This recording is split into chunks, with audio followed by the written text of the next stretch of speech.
When a program slips, it's rarely one machine. It's the handoffs between processes, teams, and schedules. At CNCTech Manufacturing, integrated capability means one flow you can see: machining, inspection, tooling support, molding, finishing, and packing connected under one execution rhythm. Start on the CNC floor. Parts move with clear routing, not guesswork. UC VIP transferred in short distances, staged by next step, and checked at the machine when it matters. That's how you reduce mix-ups and prevent small drift from becoming late rework.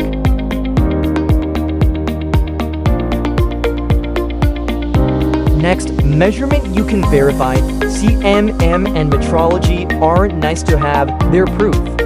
The point is simple: if a dimension matters, there's a method to measure it and a record to support decisions without exposing customer-sensitive data. Then comes the stabilizer buyers often forget: tooling and mold readiness. A stable mold, a maintained tool, and controlled interfaces reduce variation before it reaches production output. Now shift to molding and production cells. You see parts moving off the line, operators performing visual checks, and workstations organized for repeatability.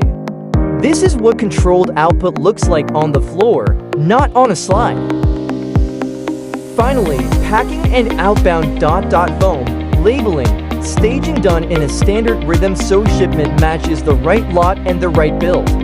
That's how integrated manufacturing protects lead time at the end of the route.